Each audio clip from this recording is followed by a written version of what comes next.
Siamo alla follia pura, persone costrette a lavorare senza contratti, senza norme di sicurezza, alloggiate in case fatiscenti. Se non lo avessimo letto faremmo anche fatica a crederci. Sembra di tornare nell'Ottocento quando vigeva la schiavitù negli Stati Uniti.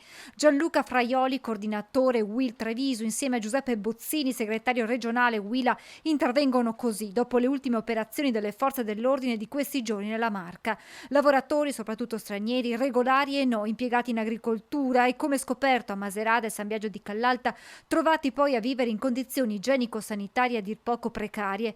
Per il presidente di Unioncamere Veneto Mario Pozza è necessaria una seria riflessione sul tema dell'accoglienza dei lavoratori stranieri di cui il mondo economico ha sempre più bisogno. Ci devono essere più controlli, ci deve anche essere una coscienza da parte degli imprenditori e questo è un problema di cultura, è un problema che bisogna affrontare perché anche con il calo demografico avremo sempre più bisogno di manodopera straniera, non di italiani, e l'accoglienza è fondamentale per instaurare un rapporto che non porti a tensioni sociali come sta succedendo in Francia con le banlieue e come potrebbe succedere anche qui da noi. Declinare in chiave politica quella che è stata la carta vincente dell'imprenditoria veneta è per il presidente Pozza la strada da percorrere per evitare pericolose tensioni sociali. Il successo del nostro territorio da cosa è stato dato? Dal rapporto tra l'imprenditore e i suoi collaboratori ed è stato fondamentale questo.